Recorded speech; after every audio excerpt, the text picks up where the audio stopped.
I give in to the lesser fight. My body aches to be satisfied. My weakness comes and goes. My weakness comes and goes. I'm reaching out for the easy high. Please fortify this strength of mine. My weakness comes and goes. My weakness comes and goes.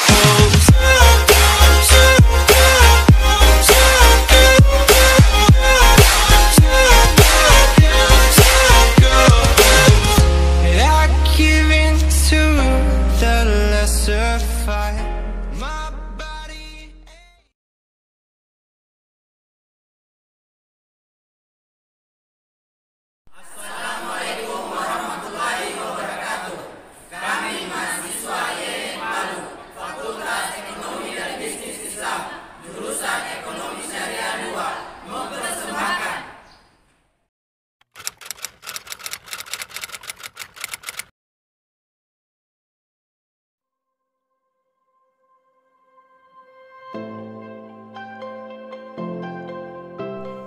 Alhamdulillah wa syukurillah wala hawla wala quwata illa billahil aliyil azim.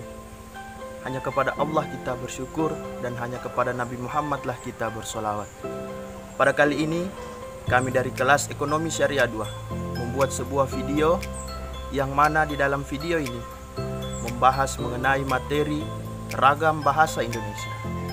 Untuk lebih jelasnya silakan saksikan video kami dari kelas Ekonomi Syariah 2.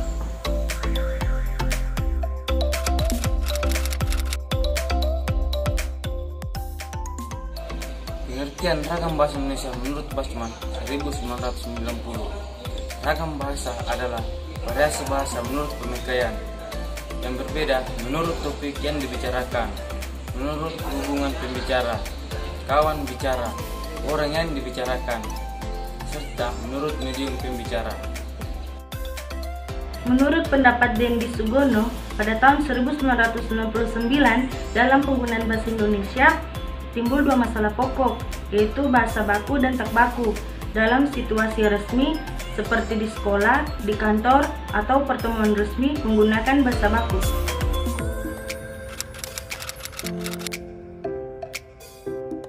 Ragam bahasa merupakan variasi dari sebuah bahasa menurut pemakaiannya.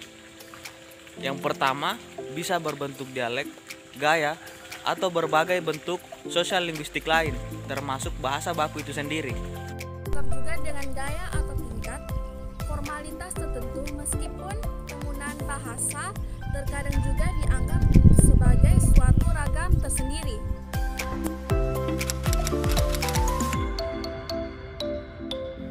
Jenis ragam bahasa. Jenis ragam bahasa berdasarkan situasi. 1. Bahasa jurnalistik.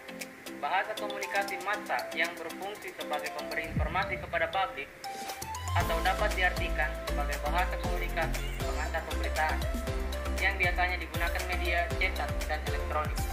Bahasa jurnalistik harus menggunakan bahasa baku atau dengan kata lain harus sesuai dengan ejaan yang disempurnakan atau EYD.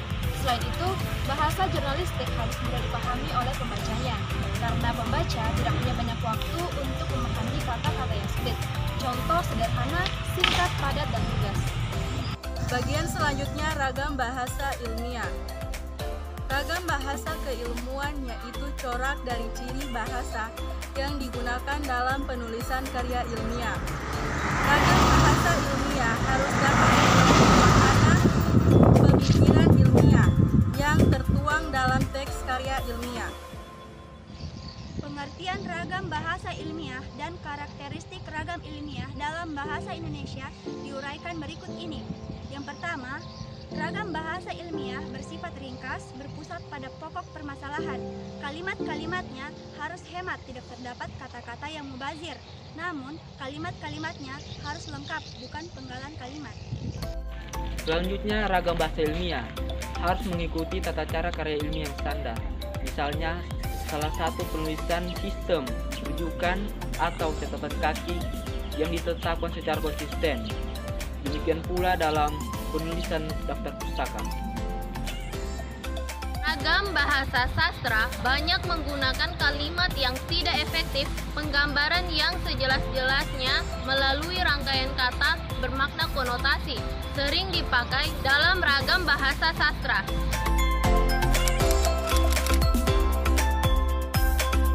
Ciri ragam bahasa sastra ada 3. Yang pertama, menggunakan kalimat yang tidak efektif, kemudian menggunakan kata-kata yang tidak baku, dan yang terakhir adanya rangkaian kata yang bermakna konotasi.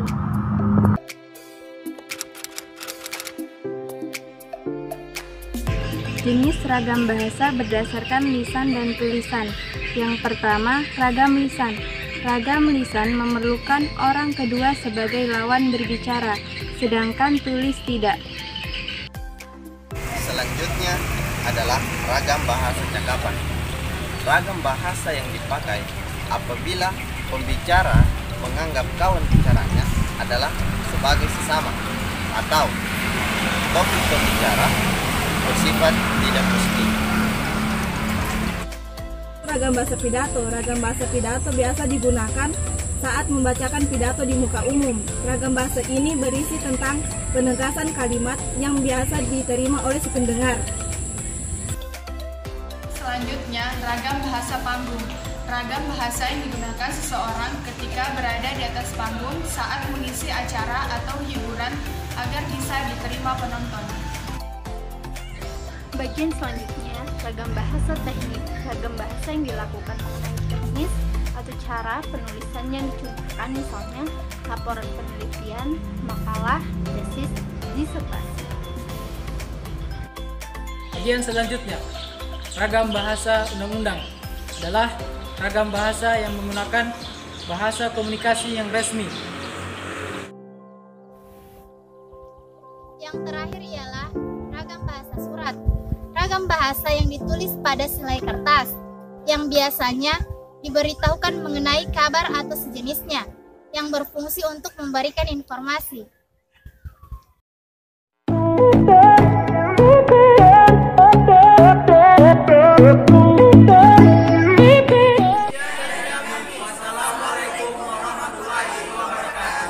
Salam Indonesia.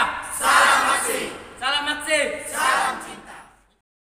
Yeah, breathe till you've understood, until you're feeling like yourself again. Feel the sunlight on your skin. Keep your heartbeat beating. Go on, breathe in.